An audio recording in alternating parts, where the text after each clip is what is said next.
বন্ধুরা, আজকের ভিডিওতে থাকছে মেডিসিন ছাড়াই দীর্ঘ সময় সহবাস করার উপায় সম্পর্কে বিস্তারিত আলোচনা। হ্যাঁ বন্ধুরা, আপনারা অনেকেই আমার চ্যানেলের যে কমেন্ট বক্স আছে, কমেন্ট বক্সে কিন্তু আপনারা কমেন্ট করেছেন যে ভাইয়া, অনেকেই তো মেডিসিন সম্পর্কে আপনারা বলে যাচ্ছেন, তো মেডিসিন ছাড়া সহবাস করার লং টাইম উপায় থাকলে প্লিজ একটু জানাবেন। তো আপনাদের অনুরোধে আজকের এই ভিডিওটা তৈরি করা হচ্ছে। ভিডিওটা না টেনে পুরোপুরি দেখবেন, তাহলে পুরো বিষয়টা বুঝতে পারবেন। আর যারা আমাদের চ্যানেলে একদম নতুন, এখনো চ্যানেলটি সাবস্ক্রাইব করে রাখেননি, এরকম নতুন নতুন বিষয় ভিডিও পেতে অবশ্যই চ্যানেলটি সাবস্ক্রাইব করে রাখবেন। তো আর কথা নয়, শুরু করা যাক। বন্ধুরা, আমি পূর্বে আপনাদেরকে intimate 10, Vigorex, shilajit gold, power plus, power 30 ইত্যাদি বিষয়ে কিন্তু আপনাদেরকে আমি ভিডিও দিয়েছি। তো এগুলো মেডিসিন কিন্তু আপনাদের যৌন উত্তেজনতা বাড়ানোর ক্ষেত্রে কিন্তু ব্যবহার আপনারা কিন্তু করতে পারবেন। এছাড়াও আপনারা এগুলো লং টাইম পার করতে এগুলো আপনারা ব্যবহার করতে পারবেন। তো আজকে এই ভিডিওতে আমি আপনাদেরকে কয়েকটি টিপস বলবো, সেগুলো যদি আপনারা অক্ষরে অক্ষরে পালন করতে পারেন, তাহলে কিন্তু আপনাদেরকে 100তে 100 আপনাদের টাইম একদম বেড়ে যাবে। তো কথা নয়, শুরু করা যাক। প্রথম নাম্বার যেটা হচ্ছে, সেটা হচ্ছে টেনশন, অর্থাৎ মানসিক চাপ।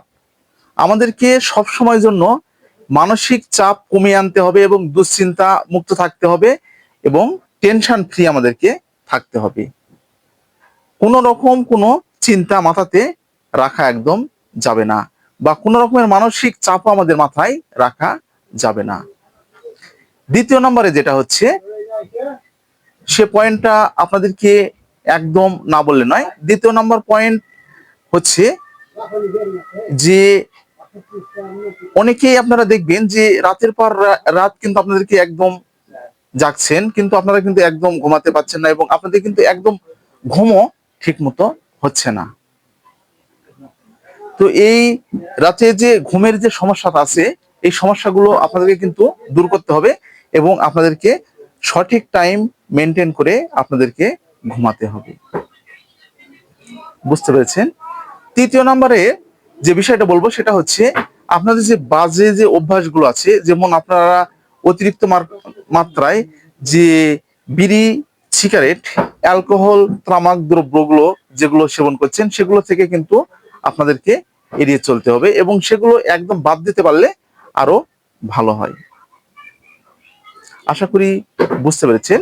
তো চতুর্থ নম্বরে যে বিষয় আছে, সে বিষয়টা কিন্তু একদম আপনাদেরকে না বললেই নয়। এই বিষয়টা আপনাদেরকে অবশ্যই আমি আপনাদেরকে বলবো, সেটা হচ্ছে পুষ্টিকর খাদ্যাভ্যাস। অর্থাৎ আপনাদেরকে প্রতিদিনের খাদ্য তালিকায় আপনাদেরকে পুষ্টিকর খাবারগুলো রাখতে হবে এবং অ্যান্টি অক্সিডেন্ট এবং মাল্টিভিটামিন এবং মাল্টি মিনারেল জাতীয় যে খাবারগুলো আছে, সেগুলো কিন্তু আপনাদেরকে প্রতিদিনের খাদ্য তালিকায় রাখতে হবে।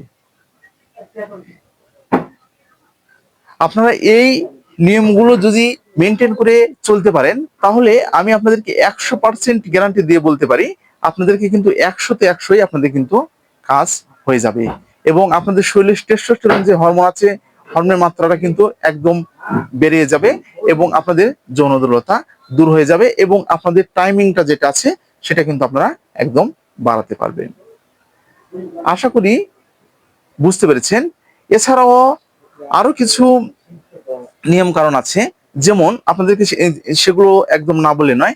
আপনারা যারা প্রতিদিন স্ত্রী সহবাসে যাচ্ছেন, তো এগুলো কিন্তু আপনাদের কিন্তু একদম করা যাবে না। আপনাদের কিন্তু একটা নির্দিষ্ট কিন্তু টাইম আপনাদেরকে কিন্তু মেনটেন করতে হবে। তো টাইমটা মেনটেন বলতে কি বোঝায়, যেমন আপনারা 10 দিন পর একদিন যেতে পারেন, 15 দিন পর একদিন যেতে পারেন, অথবা 1 মাস পর একদিন আপনারা যেতে পারেন। এই টাইমগুলো কিন্তু আপনাদেরকে অবশ্যই মেনটেন করে স্ত্রী সহবাসে যেতে হবে। আর আপনাদের খাদ্যাভ্যাসগুলো অবশ্যই কিন্তু আপনাদেরকে পরিবর্তন করতে হবে এবং আপনাদের নিয়ম কানুন যেগুলো আছে, সেগুলো কিন্তু আপনাদেরকে পরিবর্তন করতে হবে এবং সবসময় যেন পরিষ্কার পরিচ্ছন্নতা আপনাদেরকে থাকতে হবে। তো আজকে এই পর্যন্তই। ভিডিওটা যদি আপনাদের উপকারে আসে, তাহলে বেশি বেশি করে শেয়ার